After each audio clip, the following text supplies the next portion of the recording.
Every team, every topic, everywhere. This is Believe.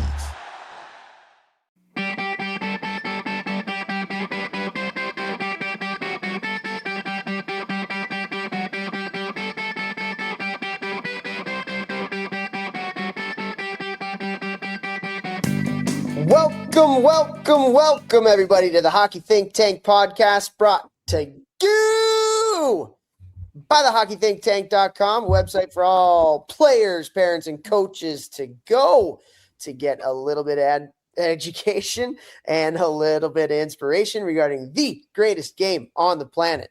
What an episode we have for you guys here today. It's just Jeffrey, Jehu, and myself, and we are talking about how do you keep the puck out of your net?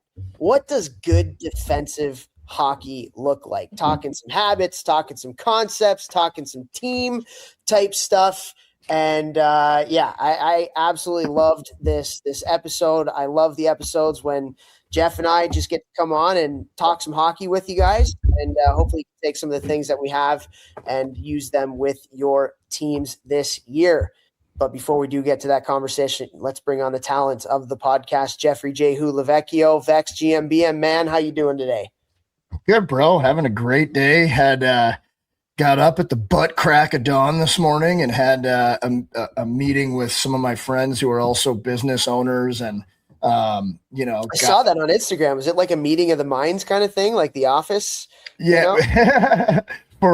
For a year, I was in like a business mentorship group that we had, and it was me and three of my buddies. And over the last year, we did that for a year or two. And then the last year, we all got pretty busy. We were all in growth phases. We all started our businesses, or really started, crushing it in business, relatively speaking, over the last year or two. So we're starting to do that, trying to do it once a month, once every 2 months, maybe quarterly, something like that. And, it's like we talk about on the podcast, who you surround yourself with matters. And so I'm trying to be in rooms with people who are way better at business than me, who look at every little detail in their business, with a fine-tooth comb, and have the right people helping them to make sure that there's systems in place and things like that to grow it. And it's really cool, and it's fun, and it feels like I'm in the locker room, helping other guys. They're helping me. And, it's just a really cool thing. And it makes me feel like an athlete again, kind of. Yeah, that's awesome, man. That's awesome. Shout out to Michael Wall. I'm sure was in that room. Yep, he was youngest kid in there, person in there, and little boy wonder genius, former client of mine. He works with Topher at the Hockey Think Tank, works with me, works with everyone in that room that I was in. And so again, just full circle, really cool to now be paying one of the clients who paid me for 12 years while he was training with me, and now is absolutely killing it in the business world. Awesome. I love that, man. Well, I'm in Minnesota right now, one of my favorite hockey places in the world. And it's been a whirlwind couple of weeks for me. I was in Boston last week with the Wichita School and Belmont Hill, and then went to Nashville for the USA Hockey Annual Congress. And now I'm here in Minnesota, working with a couple teams up here, Lakeville and Cambridge, Isani. And man, dude, one of the things I love, kind of similar to what you were talking about, is I get to meet so many amazing people, and I get to talk shop and just get a real good perspective about what's going on in different areas around the world. Next week's podcast that we'll be putting out there, or in a couple weeks, is going to be a huge one in Canada. And that, amazing conversation there. And we'll tease it. We won't say exactly what it is yet, but it was a fun one. But man, there's so many great people in this game. And honestly, I've said it before, but I really, really, truly believe this. And that is people in the game are so much more aligned than they think. They just don't talk to each other. All of the problems that we see and I don't even think it's just, I'll just siphon it right now to just youth hockey in general. It's all predicated on miscommunication or lack of communication or non-effective communication. And it's the same in marriages. It's the same in working relationships. It's the same with everything. When people, when you create an environment where people can can come together to have conversations, and those conversations are honest and upfront, and the environment that's been created is one where people feel like they have the freedom to kind of speak their mind truly and freely. Man, we are so much more aligned than we think. And I'm in Minnesota right now, and you go on social media and you see what's going on with ice and political stuff and all that kind of thing, and it's just like all the negativity. And then I'm actually in Minnesota. I'm in the state right now, and I'm obviously not near there, but like everybody here, Minnesota nice. That's a saying for a reason. Everybody here is amazing, right? But that's not what we see on social media, right? Like the world that we live in is just trying to divide us in everything that's going on, and we are so much more aligned than we think. It's crazy. Absolutely, bro. Absolutely. Couldn't have said it better myself. So anyway, let's get over to this defensive conversation, and team defense, defensive habits. Like, why do we think this is important? And we'll say this on in the conversation. But number one, individually with players, we want to develop versatile players that understand how to play both ways, because you're going to have to play multiple roles in different teams that you're on as you go up. And also the point of playing good defense is so you can get the puck back and go score goals. Right? Like, the better and more committed you are to playing on the other side of the puck, the more you're going to have the puck and have fun. So anyways, can't wait for you guys to hear this conversation. Want to thank our sponsors really, really quickly. First, obviously, icehockeysystems.com, our title sponsor, the best website out there for all your coaching education needs. Not only do they have a coaching section to it, but they also have a player and parent, a family section to it now too. Guys, like, you hear us say it every week, Ice Hockey Systems, if you get it for your organization, extreme value add. Go to icehockeysystems.com today and check it out. Massive thank you to Train Heroic. You guys know Train Heroic's the amazing platform that allows me to deliver such high quality online training. I work with Division I NCAA teams using this platform, Division III NCAA teams, USHL teams, NAL teams, AJHL, EHL, NCDC, NA3. I've worked with every possible high-level organization you can other than pro hockey, and I have a bunch of pro hockey players who individually work with me on there. So if you're an individual or a team and you're looking for quality, affordable training, plus you get calls with me, please reach out. I love being able to do this for the hockey community and deliver quality training at an affordable price. This summer, everybody keep your eyes peeled, because the off-season training program that I have rolling out for both players under 13 at home and players in a gym 14 and above is going to be the best it has ever been. And we have some really, really cool features that I've never been able to do before. So this is going to be the biggest summer yet for online training with me in the off-season. Thank you to Train Heroic for making it all possible. Boom. Thank you also to Helios Hockey, one of the best hockey products on the market for hockey development for your kids. Not only do they have a sensor that you put into your shoulder pads that gives you real-time data and real-time feedback on your play, but there's an app that really helps with player development, specifically on skating and your skating stride, and a hustle score, how hard you're working out on the ice. But the kicker for this is you get your video cut up for you right after your game. So it links up with whatever camera you're using, and you get your shifts cut up for you, which, I actually had somebody reach out to me that wanted to watch his son's shifts. Helios Hockey is a very easy way for just to send that to somebody. And you have Mike Hunterbrinker. I just sent somebody to Mike Hunterbrinker the other day who's working with your GMT advising on doing some video work. If you have Helios, it's very easy for you to get your shifts, very easy to send it off to potentially somebody that can watch those shifts and help your kid with their development. So go to helioshockey.com today, use the coupon code ThinkTank, one word, and you will get a 20% discount on your pro annual plan or your pro 24-month plan. So helioshockey.com. And thank you to Crossbar. Crossbar is an end-to-end software solution that helps you to run the operations of your youth hockey organization. I'm talking everything under one roof. So I'm talking about facility management, financial management, volunteer management, communication, scheduling. Like, there's so many things all in one place in an app. So many people that I know that have switched over to Crossbar have been so incredibly happy that they did. So go to crossbar.org today and check that out. And thank you all of you for all of the support that you give us and our podcast. We know that you guys love when it's just Vex and I. We get to nerd out and talk some hockey. So that's what you're going to have here today. If you love what we do us a favor if you can, and just interact with our podcast on your podcast app. Shoot us a rating or a review, download, follow us, all that kind of stuff. It helps us to live our mission, which is to grow the game and make hockey a better place. So we love you guys. You're going to love this episode here. So everything today, all about team defense, talking defensive hockey. Let's go.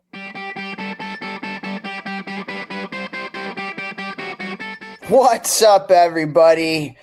It's Monday, or maybe it's not Monday, but this comes out on Monday, so you might be listening to this on any day of the week. But anyways, I am so excited for this episode. We're going to nerd out on some hockey here, guys. We are absolutely going to nerd out on some hockey, and we're going to talk about what it means to be a good defensive team, and how do you play really, really good defensive team hockey. And it's interesting. So I was last week, went out to Belmont Hill, which is a prep school in the Massachusetts, Boston area, and then also to the Wichenden School, also another prep school in Massachusetts, and talked actually to the Wichenden team a lot about just like, team and team defense type stuff. And I'll share a little bit about what I talked about, but got the chance to watch them play that night or the next night. And guess what? Shut out, baby. Shut out the next night, 4-0 over Pomfret. I was really proud of them. Because at the end of the day, like, I think shutouts are amazing because that exemplifies team. You can't have a shutout without buying in. You can't have a shutout without just like playing a team game. Goalie will bail you out every once in a while, but like it was a lot of fun to watch. And so I really want to talk about like what it means to be a really good defensive hockey team. And Vex, that was your role for a lot of your professional career and college career was playing really stingy defensively against other teams and stuff. And so I think you'll have so much good ammo to talk about here. So just brass tacks, first things first, when you think about like the best teams, the best defensive teams that you played on, like what were some of the characteristics? What were some of the qualities, whether it was like a mindset thing or a system thing? Actually, let's just start with a mindset thing, like the mindset of being a really good defensive team. What do you think is in the DNA of that? I think the best defensive teams have like a Musketeers mindset, like one for all for one. Like you're all on the same page. The best teams that I played on, like you'd have cues. If this happens, then everybody's doing blank. Everybody's reading off this guy and we're doing blank. Or if this situation happens, everybody's going. Whether that was you had really smart players who could make reads and they could be multiple different reads. And that's like if your team has that, or if it was your team just had strict rules. When this happens, we're all doing this. And when everybody buys in, the mindset is like all for one for all. Everybody's got to be on the same page.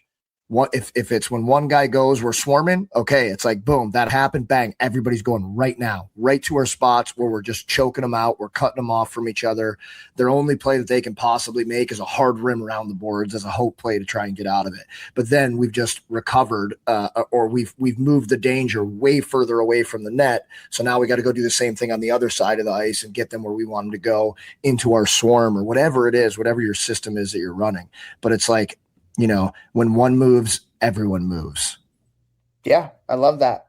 It is. It's the ultimate team thing to playing defensive hockey. And I'm going to break it down for you.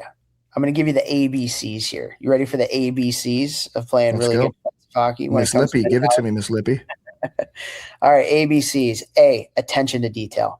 You have to have attention to detail when it comes to playing good team defensive hockey. We talk about the little habits, right? We talk about the angling. We talk about having sticks on the ice. We talk about when the puck goes away from us, we're working hard to track back through the middle to get above the puck. You were talking about little boxing out in front of the net, like just these little things. And I'm a big believer that when it comes to defensive hockey, little things become big things.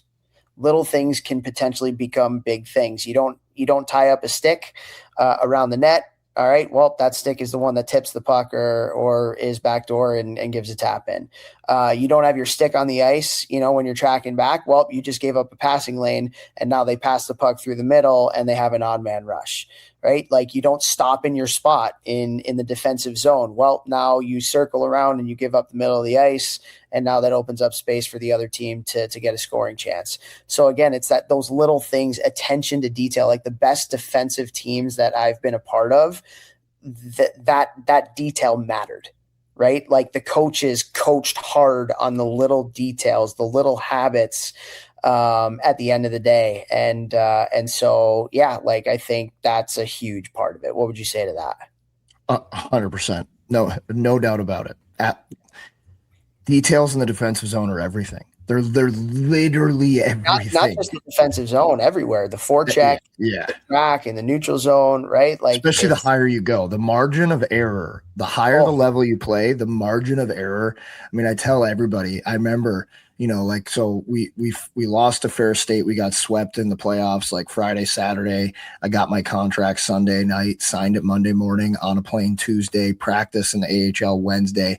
And I remember, like, the week when I was in college, like, if I was kind of standing next to a guy with my stick on the ice, nobody's passing to that guy, at least back then in college hockey. You get to the AHL and you are touching a guy and he's still open if he can show his stick. And I was like, whoa, you got to be even tighter in pro, because guys will make that little slip pass right there. And guys are so good offensively, they can turn, nothing into something. And you're always open at the higher levels. And so your attention to detail in the D zone has to be tight, because, like, close is not good enough. Yeah, for sure. So attention to detail, I think, is number one. So that's A. B, buy-in. You have to buy in. You just have to have the entire team bought in to your structure. You have to have the entire team bought in to the systems, to the identity of how you want to play. And this goes to your all for one, on for all, Three Musketeer mentality. If one person isn't doing their job, or if one person has a mental lapse, or if one person, isn't bought in to playing the way that your structure is, it messes everything up. And so that's why, like, buy-in is so incredibly important. I'll go to Alex Ovechkin, right? Alex Ovechkin, for the longest time, was the best scorer in the NHL that always lost in the first or second round of the playoffs every year, every single year. Why? Because him and the other better players on the Washington Capitals did not buy in to playing this two-way hockey, attention to detail structure that we're talking about. Barry Trotz comes in to Washington and gets Ovi to buy in to play him both ways, maybe not fully, but enough. and what happens, right? A couple years, they win a Stanley Cup. And so it's just the best defensive team. It's a 5-man unit. Like, you can't be a great defensive team with 4 players on the ice doing their job and one player that's not. That's, especially, again, as you say, you get to the higher levels, that little piece of ice that gets vacated because they didn't get to their spot or didn't have their stick on the ice or whatever, the puck's in the back of your net, or there's a scoring chance. And so, buy-in. So we talk about attention to detail, and then every single person bought in to play in the right way on both sides of the puck. And what happened? Boom, Stanley Cup champions. Weird. Yeah. Weird. And the other thing too is, sometimes I had to remind myself of this mid-game or throughout the year. The better that I played defense, the less I played of it. Like the tighter you are in the D zone, you get the puck back sooner, and you get to go do the fun part of hockey, which is play in the offensive zone.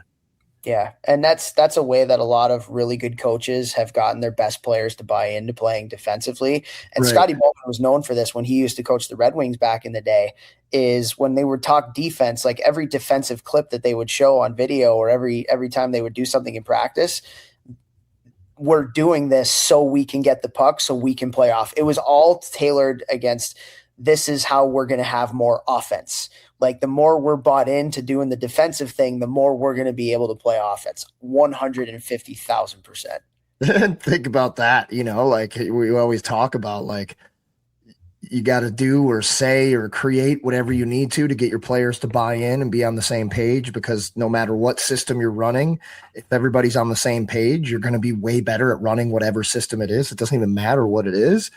And so, like, you want your offensive guys who hate defense to buy in. That's how you you approach it. That's the way you talk about playing hard and fast and mean in the D zone, so you can get that puck back and go do the fun stuff that you all love doing.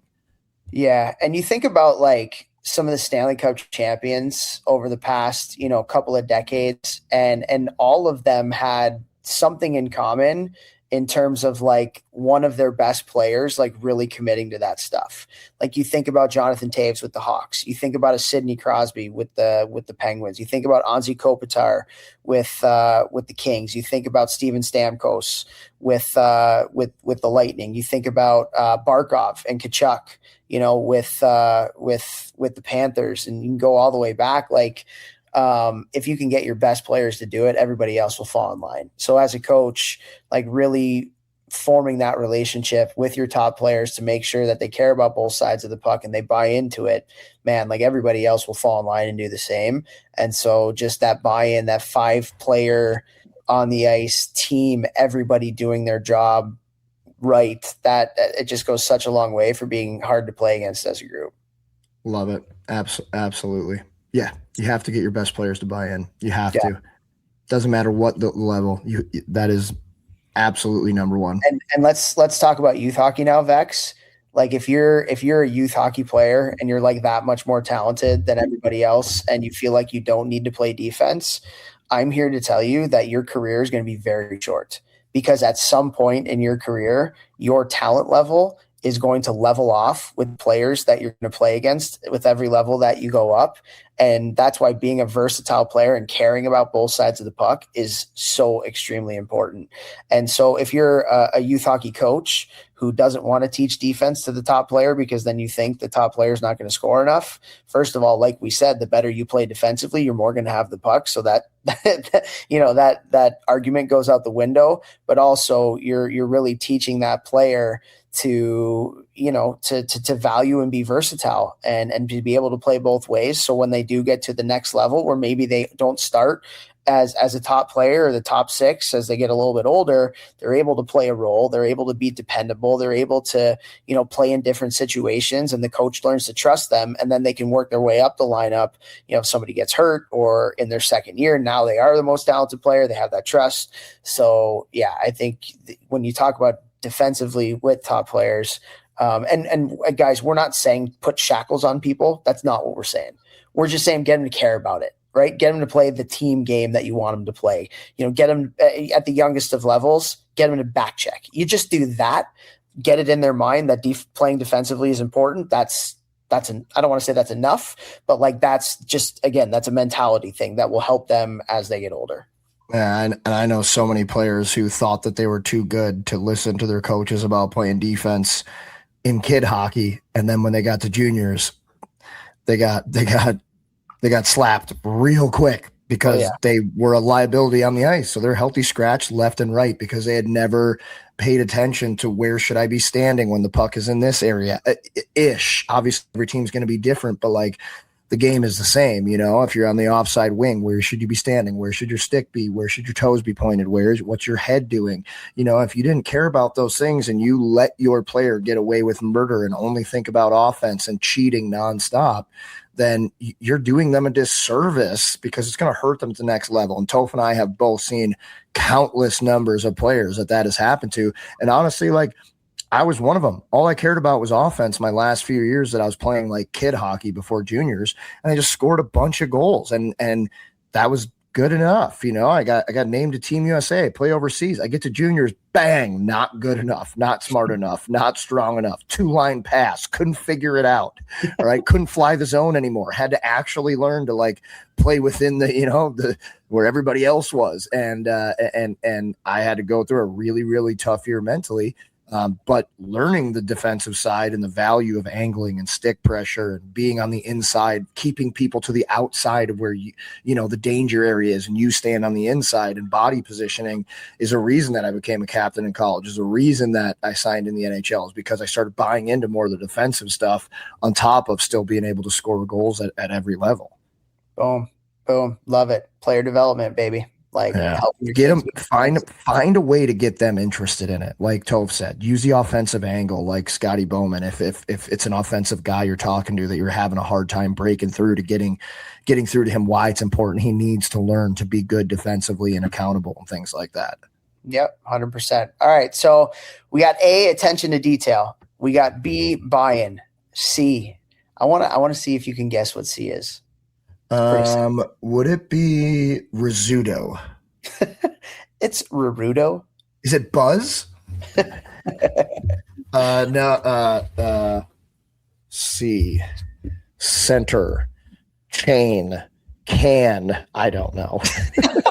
I'm just thinking of C words. I don't know what creatine. With my creatine. Use my link on my bio on Instagram. What's up? Nope, it's to the purest form of what the hockey game should all be about, and that's compete, baby. Ooh, you want to be a good defensive team, you got to compete. You have to compete. We talk about being hard to play against. These three things that we're talking about defines being hard to play against as a team. Attention to detail, right? When sticks are in lanes, when people are where they're supposed to be, when you're bought into it, and then you compete really, really hard. That's hard to play against. That's a team that I don't want to play against, as an offensive player. And so getting down to the brass tacks of thing. And again, you can get into all the structure, you can get into all the systems, you can get into all the habits, anything hockey specific. At the end of the day, honestly, the team that wants the puck more during a game is probably going to win if talent is distributed pretty equally. So you have to want it more than the other team. Every battle, you talk about defensively, playing defense is to get the puck back. And so if there's a 50-50 and you want to get the puck back, you better want it more than the other person.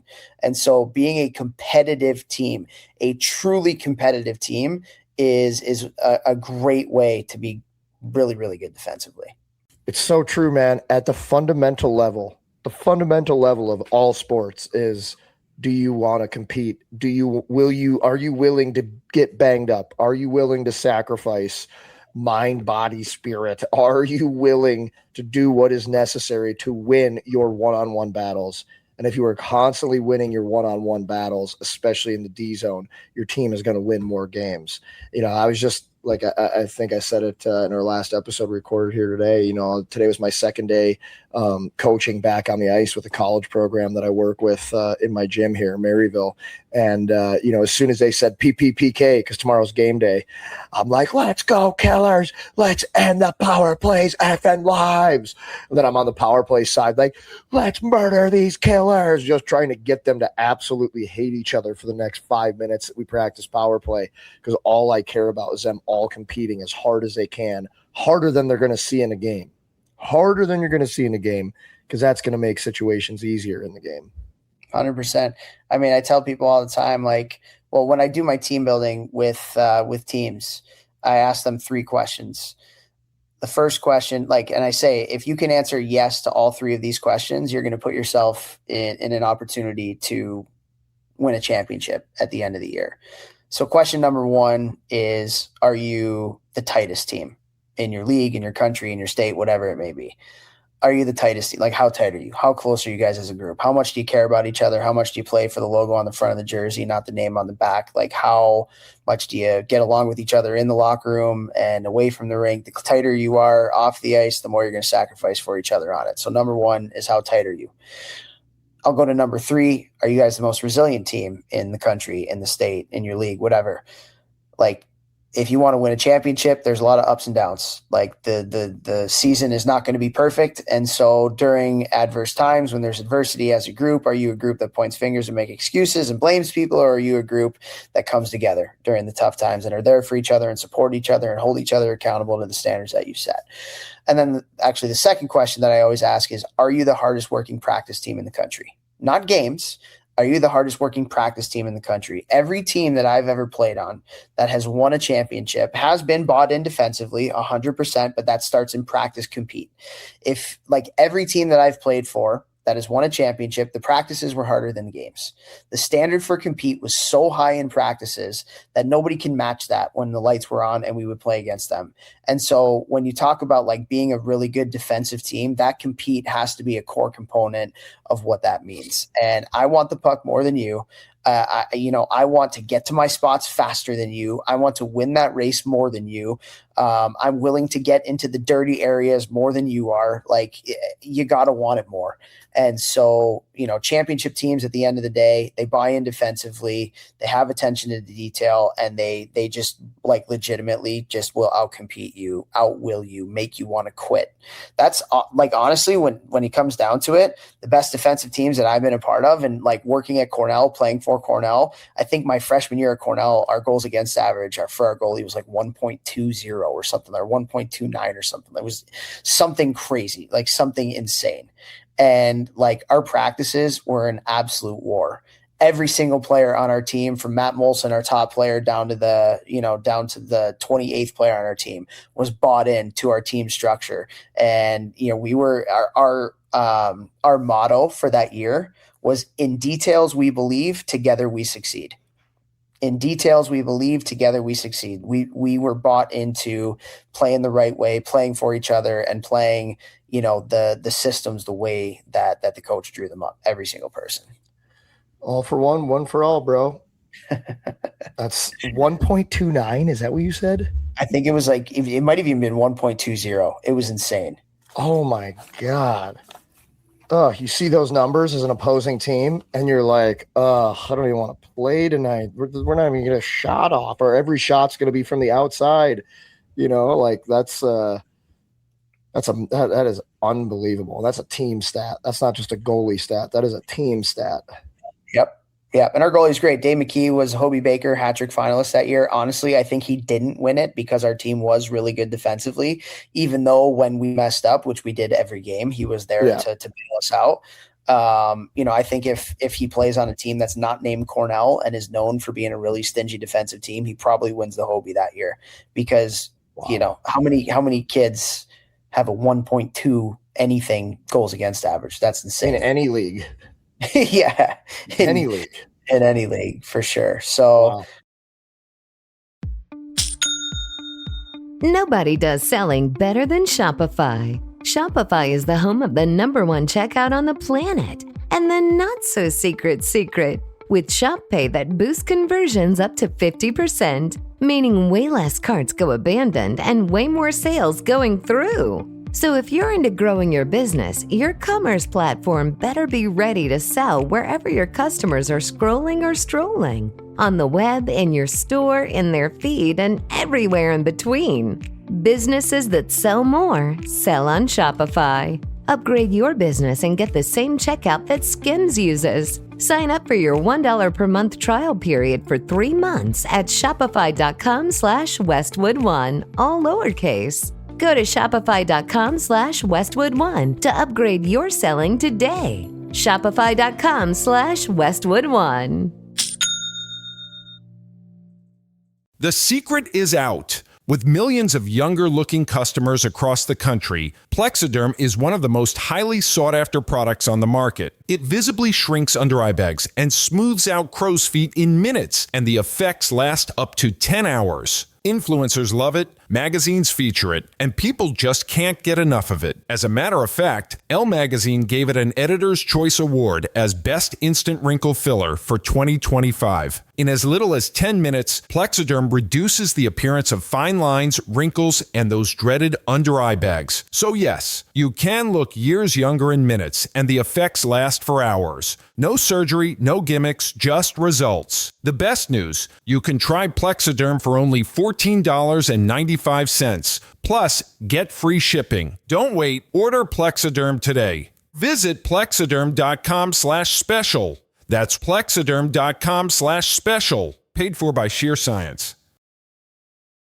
Okay, so now we talked about the ABCs, attention to detail, buy-in, compete, as it relates to just kind of the mentality. Now I want to talk about just some like habitual structural things that I think really good defensive teams do. So I'll start with it. And the first one is tracks and gaps. Great defensive teams are unbelievable with their forwards getting back on their tracks, which allows their D to gap up and take passing lanes away, be smothering, like tracks. And you cannot have one without the other. If you have no tracks, If your team is lazy on the back check, you can't play aggressively with your D. You just can't do it and gap up hard because there'll be odd man rushes going against you the entire time, back the other way. I mentioned when the Colorado Avalanche won the Stanley Cup a few years back, you know what their motto was? Track or die.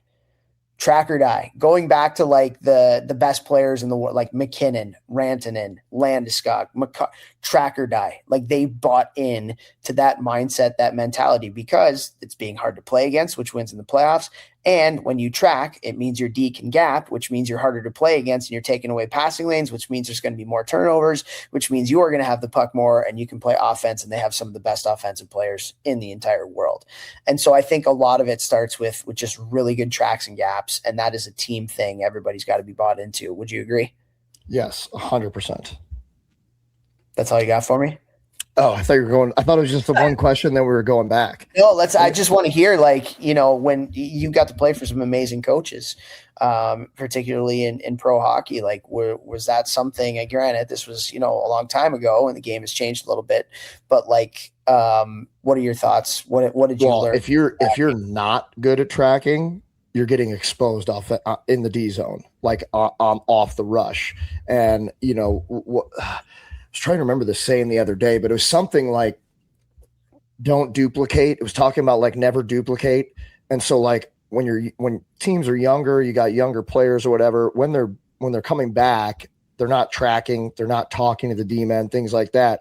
You wind up going to the same guy. You see it happen all the time. You're like, how did that guy get a breakaway? It was a 3-on-2, and then it turned into a 3-on-3, but then all of a sudden they had a breakaway. It's because two guys duplicated, they went to the same guy. So when you're tracking, you have to work on this in practice, like coming back late on a track and the back checker talking to the D-man pointing, talking, you got him, come over here, learning which guy should you take in which scenario, because if it's an odd man rush or something, you're always playing at a disadvantage, but you're trying to make them shoot it from the least advantageous position for them offensively. So you got to be thinking about this. Where do we want to push them? If they get a shot, it's like on the power play. If we're going to give them a shot from the half wall against the boards. Go ahead. You shouldn't score on any goalie in any league ever if the goalie isn't being completely screened. And then that's the other guy's job. So if you're giving up a shot, you give it up from a terrible angle. It's the same thing on a 3-on-2. You want to make sure that on your tracks back, you're taking away the most dangerous guys first and then tracking back in a way that you're squashing it. So if you are not good at tracking on the back check, you will not play higher level hockey. I promise. If you always make the wrong read, if you always take the wrong guy, or you slow up and that guy just goes to the back door unimpeded and he's all by himself, they're going to score in pro and college 10 out of 10 times. And that's literally because you're just not good at tracking. Yeah, I think that sorting out a rush into your D zone, and you're just, I call it return to D zone, is the hardest thing to do defensively. I think it is the hardest thing to do defensively.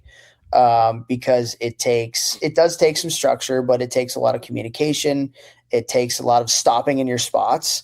A lot of times when teams go back into their D zone, they're back through the middle, but then they curl off, into the outside, and then that leaves the middle of the ice kind of wide open. And so as a coach, if you want to be a really good defensive team, you have to put your kids in situations where they're returning to D zone and they have to sort out the rush, whether it's, kind of like a 3-on-3 rush where the play is kind of made at the top of the circles, or even a rush where, there's not really a scoring chance opportunity, but they get the puck and they, chip it and go into the corner and get possession, or the D keeps them to the outside and they take the puck and they skate it around the net, or there's a Gretzky escape and you got to, sort out from the next wave that's coming up with the defenders or F3. Return to D zone, stopping in your spots in those types of things, or sorting things out on the rush. Man, that is the hardest thing to be good at defensively. And if you can get good at that as a group, as a team, you will, that's everything, because so many goals are scored from that. You watch the highlights on YouTube, if you go through every game, how many mistakes do you see being made, even at the NHL level, of taking the wrong guy, two defensive players going to one, having your stick not on the ice or not coming back in between the dots into the zone, not stopping in your spots in the defensive zone. That's it's huge, man. You got to practice that though. You have to practice that. You have to. And I like that you said because on the track, like at first I was only thinking like on the rush, like getting back, sorting out who's taking what, which guy's taking which guy. But you're so right. Something I see at the younger ages a lot is even if they do sort it out and they come back and they have like, they get back hard and they're doing a good job tracking on the actual back check, then like, let's say, you know, the offensive guy pulls up or whatever, that backtracker, instead of stopping at the house, you know, in front of the net area ish to high slot, and then keeping everybody to the outside, they might peel up with the guy that they worked their butt off to come back for. But then that next wave guy's coming down Main Street all by himself. And if you peeled off instead of coming back to your spot or filling in, you know, first most dangerous spot, you go there, then the second most dangerous, third most dangerous, and your team kind of does it that way, then you're protecting the middle of the ice. Again, like law of averages. If teams are getting shots, but they're from outside the dots, more often than not, very high percentage that they are not going to score from out there. So if you are going to give up a shot, you want to give it up in terrible angles, terrible spots, further away from the net. So always when you're on your backtrack, when you come back through, make sure you stop and you don't wheel up the ice, because then you're just opening up that middle, that danger zone. Yeah, for sure. And when it comes to like the communication piece and sorting it out, the way that I've always taught it was you're the general out there. You're the ones typically skating backwards, and you're the ones that can see the entire play. And I always tell my D, I joke with them, like, pretend that your forwards are the dumbest hockey players in the world. Forwards are forwards. Why? Not because they want to play good defensively. They're playing forwards because they like to play offense and they like to score goals. And so you have to be the general out there, and you have to be the one that's communicating and telling people where to go and how to sort things out. I think that's the defenseman's responsibility as they're accepting the rush coming back towards their net to tell the forwards where to go. I always make a little bit of a joke of it. Like, guys, forwards are dumb. Like, forwards just want to play offense. Like, you got to be the one to let them know what, like, be the general and like shout out directions clearly, concisely, loudly, so they can hear it. And I think that just goes a long way to making sure that everybody's on the same page. That communication is so important. And I think it really has to come from the D. I think that should be the D's responsibility. 100%. You know, coaches, the D are facing everybody coming at them.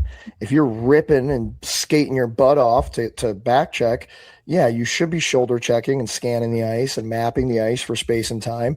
But at the same time, if it's like a goal scoring rush, like, you are busting your ass back as fast as you can. Those D-men are seeing everything. They know everybody coming up, and it's not affecting them while they're backpedaling, while they're skating backwards, taking that rush, to be like, take F3, I got him, and pointing, because you can still have one hand on your stick pressure, your free hand, you could be pointing and yelling to guys, right? Be the quarterback in that situation. It's going to make everyone on your team better by knowing exactly where you want guys to go and what your role is going to be. And then you get the puck turned over and you go play the fun stuff. Yeah, for sure. And another thing that we've always talked about as it relates to some of this track and gap stuff, and then we'll move on to the next one, is I always talk about being above and being tight. So what that means is you're on the defensive side of the player that you're quote unquote covering, and tight to them, you know, stick length away or just right above them. So I think about, like, in the neutral zone, let's say you're playing a 1-3-1 and there's a forward that's, you know, on the winger on the red line. And that's kind of like your space of the ice, like, be on them. You know, like, take away that passing lane, be above on the defensive side and be tight to them.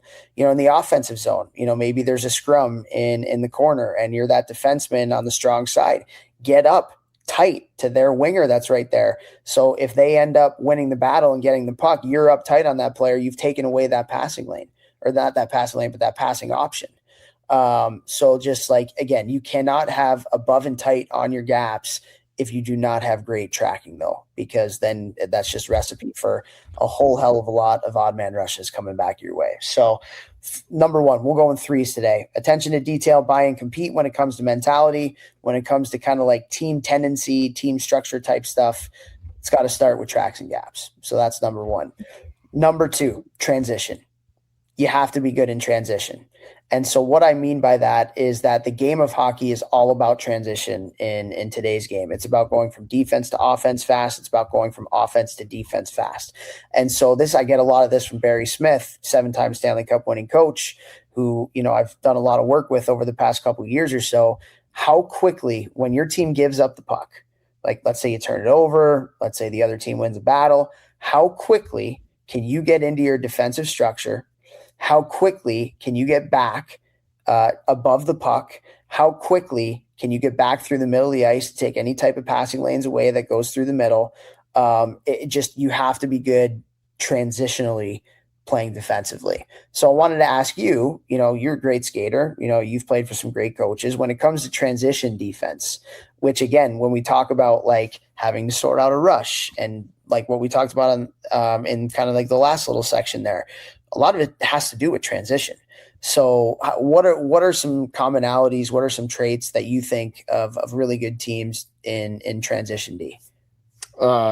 Simplest one, and it's something I say at the younger levels, is not looping, stopping. When you notice that there's a turnover, it's you hit the brakes and it's 3 hard strides in the right direction back towards your net. If we're probably talking about turnover and transition, getting back to D.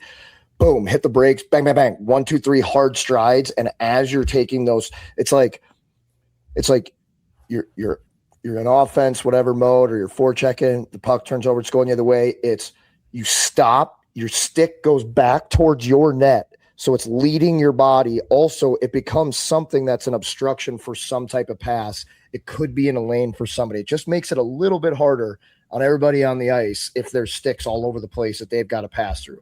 Now they have to sauce it. If it bobbles, now it's not a direct pass. Now it's a situation where instead of it being a 3-on-2, it's a contested puck on the wall, which is a very, very big difference when you're looking at law of averages and scoring opportunities. So it's you, boom, turnover, or transition, stop, get your stick over, 3 hard strides. And as you're taking those 3 hard strides, then you're assessing, okay, what is my job right now quickly? Am I making this 3-on-2 a 3-on-3? Am I coming in hard for back pressure while also, shoulder checking to see where my D-man is if I'm a winger and I'm one of the last guys back? Am I just going hard to the house? But the first thing you have to do is hit the freaking brakes, turn, stick pressure, bang, bang, bang, 3 really hard strides, and then as you're getting into your full speed now, full stride, you're assessing, okay, where am I going? Hopefully your D-man is talking to you like we just talked about with the last point. Yeah, and I would add too, typically those 3 hard strides are going to be through the middle of the ice. Yeah. And there's like you always want to be coming back for the most. It's hard to say always, but probably for the always. most part. You're going back through the middle of the ice. Why? Because that's where the offensive team wants to go. They want to change sides.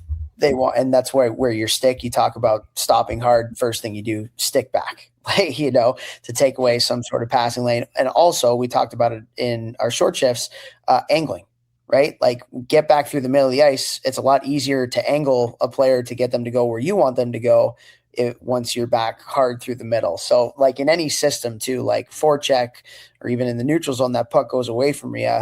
Where do you go? It's back hard through the middle. Like it's like teams that I've been on that have really been stingy and tough to play against. It's always back hard through the middle. Everybody. So I would just add it to that. And like, yeah, true. If you can be bought into playing that way, those little details that you talked about right there, that's hard to play against. It's really, really hard to play against. And it's hard to do that. The only way your team does that consistently throughout the year is if you make that a point in practice and you work on it in practice. That's something that's got to become second nature in them as individuals and as a team, where it's like there's a turnover, and an easy way to do that is like you're playing 5-on-5, you blow a whistle, you set a puck out, into the neutral zone. And it's like they immediately have to do what we just said. And then they start going that way. Oh, put a puck behind them on the other side where they were first. Now immediately everybody's got to transition and get back. And, the D-men got to sprint to the puck to try and create a little bit of a gap as if it was, high flipped out to the neutral zone. The quicker they get to the puck, the quicker they get around it, the quicker that they can map the ice and make a better play. And while that's going on, the team that's, angling and forechecking on them, you're trying to get up through the middle of the ice, pushing them to the way that you want to go within your neutral zone forecheck. So again, everybody's playing chess against each other. I know you want to do this, but I'm not going to let you do that. I'm going to push you the way I want you. They know you're trying to do that. So how are they going to, counteract that? And then that's like the fun part of strategy in hockey, but going through the middle and quick transition and stop and start and those little details, you've got to drill those in practice or else they won't be part of your team game.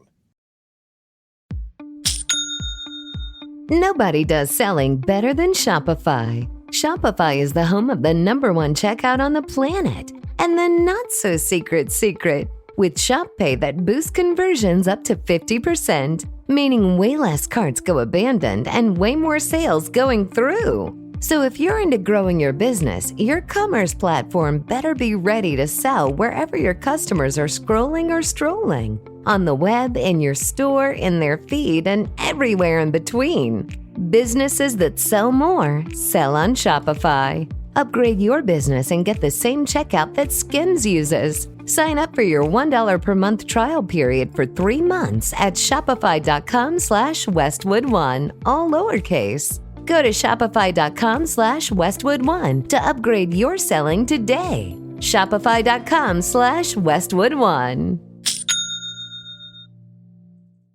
The secret is out. With millions of younger-looking customers across the country, Plexiderm is one of the most highly sought-after products on the market. It visibly shrinks under-eye bags and smooths out crow's feet in minutes, and the effects last up to 10 hours. Influencers love it, magazines feature it, and people just can't get enough of it. As a matter of fact, Elle Magazine gave it an Editor's Choice Award as Best Instant Wrinkle Filler for 2025. In as little as 10 minutes, Plexiderm reduces the appearance of fine lines, wrinkles, and those dreaded under-eye bags. So yes, you can look years younger in minutes, and the effects last for hours. No surgery, no gimmicks, just results. The best news, you can try Plexiderm for only $14.95. Plus, get free shipping. Don't wait. Order Plexiderm today. Visit plexiderm.com/special.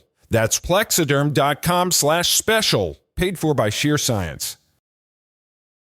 Yeah, and I'm a big proponent of multiple pucks in a drill because it teaches being really good defensively. And I don't mean multiple pucks as in 2 pucks at the same time. I mean multiple pucks. No, because there's people that have asked me that before when I say that, so I want to make sure I make that perfectly clear. What I mean by that is you're doing a rep and you have 1 puck and you play that puck out, and then during that rep, maybe you go 10 seconds, maybe you go 15 seconds, the coach blows a whistle and fires a puck or throws a puck into a different part of the ice. And now, and again, this is development. This is hockey sense. Now we have to sort things out. We got to use our brain and make decisions and read off what the other team is doing and read off what our team is doing. So you put another puck out there. Now everybody has to read and react to where that puck is and get into the structure and take time and space away depending on where you're at. And so I think a great way to teach hockey sense defensively and a great way to teach defensive transition, because I think those two actually kind of go hand in hand. If you can think it in transition defensively, that's good. That's a hockey sense. That's an awareness thing. And I think having multiple pucks in a rep, whether it's 2, whether it's 3, it goes a long way. We used to do that at Cornell. Every Thursday we would have a drill where we do it in the neutral zone, where we would play it out and Shafe would have pucks and blow the whistle after 10, 15 seconds and throw a puck somewhere else. 15 seconds, boom, blow the whistle, throw the puck somewhere else. So then everybody had to adjust. Everybody had to read what was going on. And it's just multiple pucks, man. If you want to teach your kids defensive transition, that's a great way to do it. I think from a coaching advice perspective, I think that's probably the best thing we've said on the podcast in a while. Cause it's so true.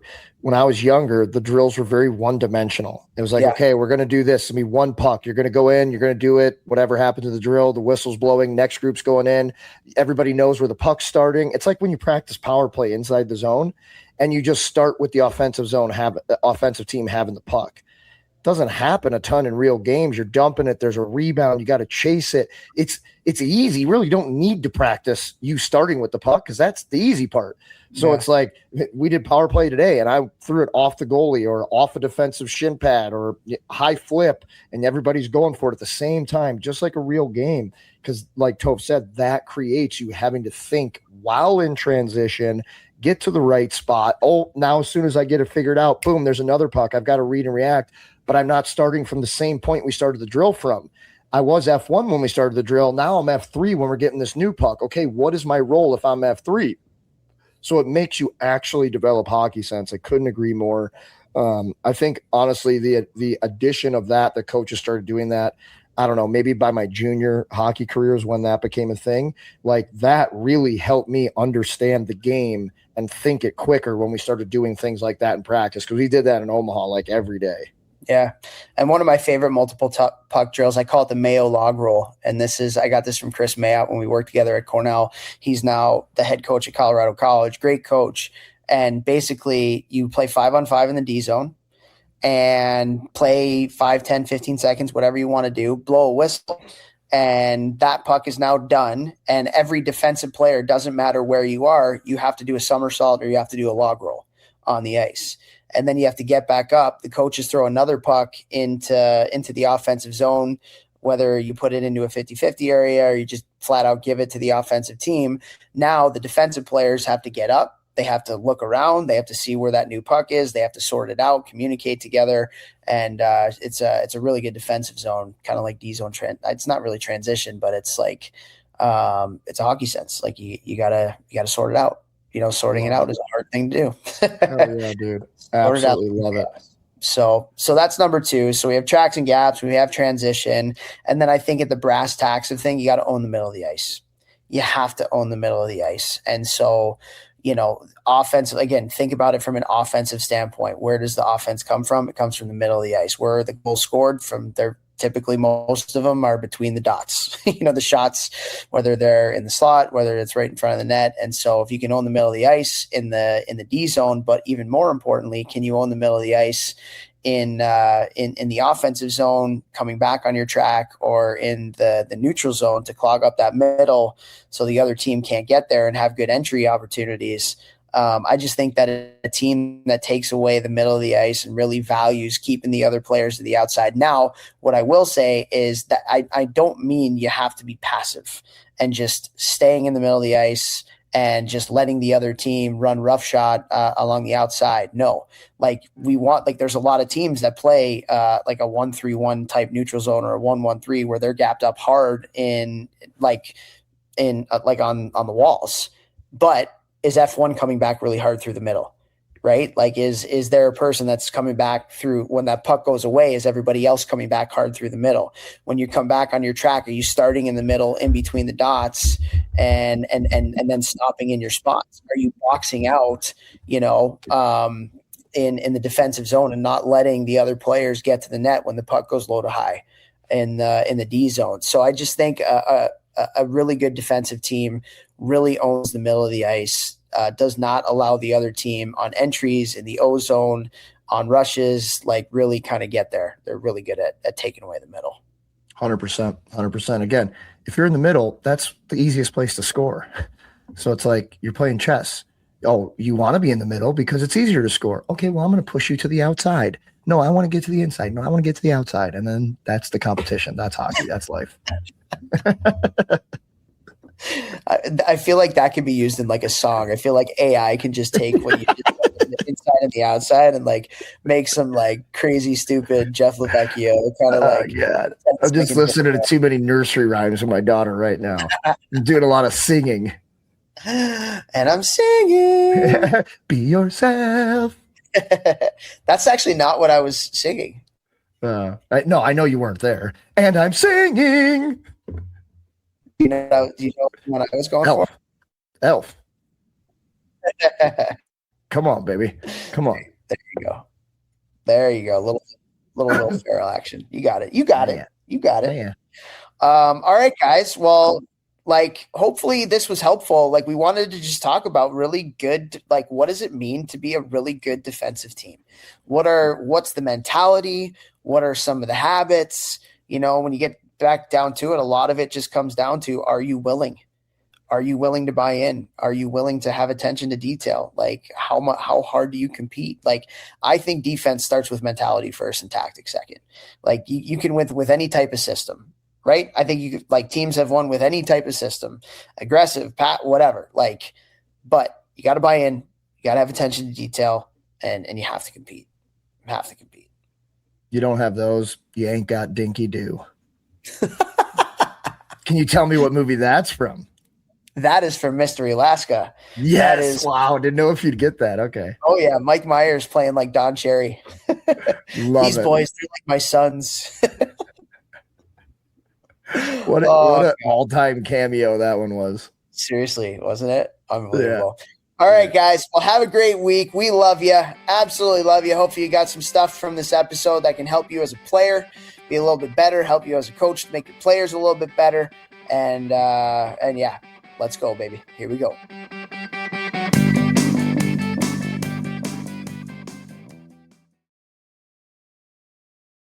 The jaw-dropping moments that make hockey hockey. Experience them all with DraftKings Sportsbook, an official sports betting partner of the NHL. Missouri listeners, listen up. DraftKings Sportsbook is now live in the Show Me State. New customers, this one's for you. Bet just $5, and if your bet wins, you'll get $200 in bonus bets instantly. Download the DraftKings Sportsbook app and use code THPN. That's code THPN to turn $5 into $200 in bonus bets if your bet wins. In partnership with DraftKings, the crown is yours. Gambling problem? Call 1-800-GAMBLER. In New York, call 877-8-HOPE-NY or text HOPE-NY 467-369. In Connecticut, help is available for problem gambling. Call 888-789-7777 or visit ccpg.org. Please play responsibly. On behalf of Boot Hill Casino and Resort in Kansas, pass-through of per wager tax may apply in Illinois. 21 plus age and eligibility varies by jurisdiction. Void in Ontario. Restrictions apply. Bet must win to receive bonus bets which expire in 7 days. Minimum odds required. For additional terms and responsible gaming resources, see dkng.co/audio. Limited time offer. Copyright NHL 2025. All rights reserved. If you like the show, please take a moment to rate, review, and subscribe. It really does help the show to grow. Thank you for listening.